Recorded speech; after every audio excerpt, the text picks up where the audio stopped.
인간의 모든 결정에는 사실상 감정적 동기가 개입한다.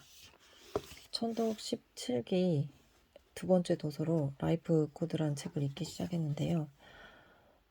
이 책을 읽는 순간 첫 장부터 집중하게 되었는데, 에라 모르겠다. 5분만 더 자자.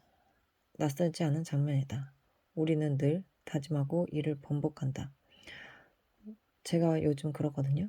아침에 잘 못 일어나겠어요. 이렇게 계속 반복을 해놓더라고요. 그래서 이런 감정을 내가 왜 그럴까 이런 자책감도 약간 들어있었는데 그런 상황에서 이 부분을 읽으니까 더 몰입하게 되더라고요. 왜 그런지, 내 마음이 왜 그런지 파악할 수 있지 않을까 이런 생각을 하게 됐고, 캘리포니아 공대와 스탠퍼드 대학의 공동 연구팀이 실험 참가자들에게 완전히 동일한 와인을 두 번 마시게 했대요. 한 번은 $5라는 가격표를, 그리고 다른 한 번은 $45라는 가격표를 붙였는데, 결과는 예상대로 $45짜리 와인이 더 맛있다고 평가를 했대요. 실제로는 똑같은 와인인데, 실제로도 참가자들의 뇌를 들여다보니까 비싼 와인을 마실 때 실제로 뇌의 쾌감 중추가 더 활발하게 반응하면서 뇌가 진짜로 맛있다고 생각을 한 거죠. 그러면서 이 책의 저자는 당신이 알람을 끄고 야식을 시키고 충동 구매를 하는 이유다. 당신의 뇌에는 당신이 모르는 진짜 주인이 살고 있다. 그 주인은 바로 감정이다. 우리가 내리는 결정의 70% 이상이 무의식적으로 이루어진다. 우리는 생각보다 훨씬 더 감정적인 존재다. 이성적 결정은 빙산의 일각에 불과하다. 라이프 코드는 우리가 의식하지 못하는 사이 모든 것을 통제한다. 무엇을 원하고 어떻게 행동하며 무엇을 좋아하고 싫어하는지를 결정한다. 나아가 우리의 정체성과 삶의 방향까지 좌우한다.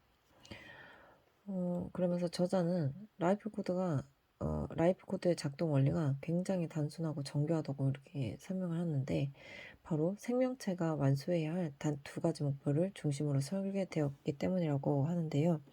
하나는 생존, 그리고 하나는 번식인데, 생존과 번식에 유리하면 기쁨, 쾌감, 설렘 같은 긍정적 감정을 보상으로 주고, 반면 생존 번식에 불리하면 공포, 혐오, 고통 같은 부정적 감정으로 경고한다고 이렇게 말을 해요. 근데 돌이켜보면 이 말이 좀 맞는 것도 같고, 그래서 계속 읽게 되었는데요. 누가 정말 당신의 선택을 조종하는가? 이 파트도 참 재미있었는데, 이 그림은 많이 보셨을 거예요.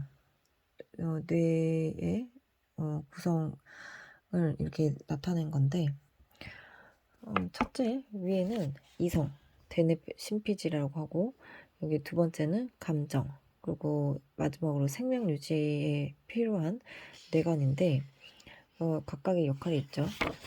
변형계의 직감은 종종 이성보다 더 나은 결과를 가져온다. 변형계는 뇌 속의 거대한 경험 데이터베이스다. 당신이 살아오며 겪은 모든 경험, 무엇을 했는지, 어떤 감정을 느꼈는지, 몸이 어떻게 반응했는지를 상세히 저장한다. 새로운 상황을 마주하면 변형계는 이 데이터를 빛의 속도로 검색해 좋다, 나쁘다, 위험하다로 즉시 분류하고, 이를 의식하기도 전에 직감이나 느낌으로 그 결과를 알려준다고 해요. 그 다음에야 대뇌는 왜 이런 감정을 느끼지? 라며 상황을 분석하기 시작한다고 하는데, 앞부분에 저자가 알프스 여행기 중에 체르노빌 원전 폭발 그 라디오를 들어요. 그 내용을 듣고 아내는 위험하니까 우리 돌아가자. 그런데 이 저자는 아니 거리도 상당하고 우리는 괜찮다. 그래서 아내는 더 아이를 보호하기 위해서 돌아가야 한다. 이렇게 하면서 저자는 여행을 망치고 싶지 않고, 그러다 보니까 둘이 막 싸웠는데 결국에는 아내의 말을 듣고 돌아왔는데, 나중에 알고 보니까 저자가 가려고 했던 그 캠핑장도 빨갛게 돼 있더래요. 방사성 수치가. 그런 걸 보고 이 감정, 왜 이성적인 판단보다 왜 감정이 더 맞았지, 옳았지, 이걸 궁금해서 파악하기 시작한 건데, 그러면서 이 저자는 감정과 이성은 적이 아니다. 감정이 어디로 가고 싶은지 방향을 정하면 이성은 어떻게 갈지를 전략을 세운다. 인류의 모든 위대한 업적을 살펴보면 그 시작은 언제나 감정이었다. 변형계가 긍정적인 감정으로 활성화될 때 창의력과 문제 해결 능력이 극대화된다는 것이다. 교육 분야에서도 마찬가지다. 이러면서 그 변형계의 역할도 어느 정도는 조금 강조하는 것 같고, 변형계는 단순히 생존을 추구하는 데 그치지 않는다. 의미 있는 삶, 성장과 발전, 자아실현의 욕구도 함께 추구한다. 이렇게 말을 하는데요.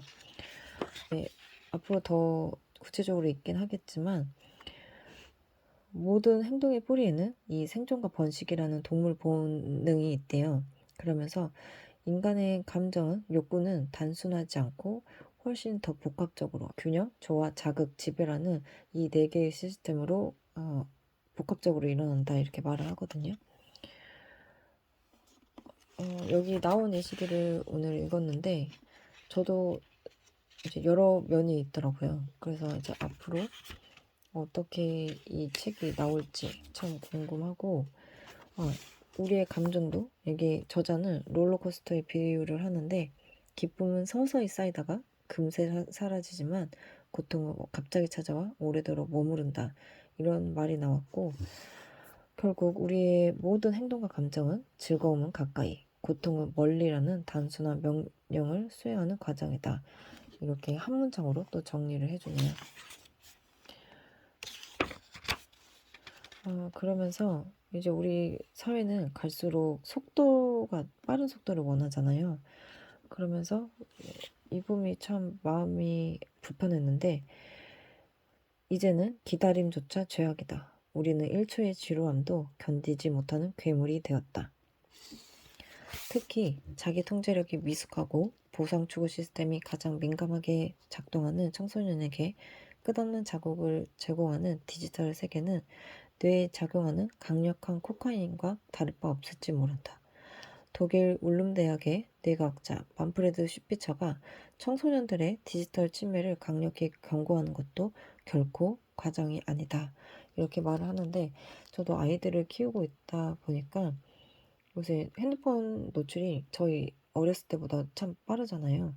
저는 핸드폰을 고등학교 때 이렇게 샀던 것 같은데, 요새 애들은 빠르면 유치원에도 가방에 넣어서 본다고도 이렇게 들은 적이 있어서,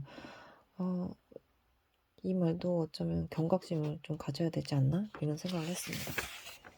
교감 대신 화면 속 좋아요 숫자에 일희일비하고 깊이 있는 대화 대신 피상적인 관계 속에서 더 큰 공허함과 고립감을 느낀다.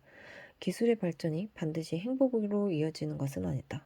오히려 그것은 새로운 형태의 불행을 만들어내고 있다. 이 문장도 와닿았는데, 기술의 발전이 편하긴 하지만 때로 너무 바로 반응해야 할 것 같은 압박감? 이런 게 있긴 하잖아요. 그래서 또 공감이 됐던 것 같고, 감정을 이해하는 순간 당신은 더 이상 감정의 노예가 아니다. 앞으로 저의 감정, 그리고 타인의 감정을 제대로 이해하려면 어떻게 해야 되는지 이 책에 나올 내용들이 참 기대가 되고, 앞으로 잘 읽고 정리해 보도록 하겠습니다. 그럼 오늘의 확언하고 마치겠습니다. 나는 내 삶의 주인이다. 나는 내 삶을 리드한다. 오늘도 감사합니다.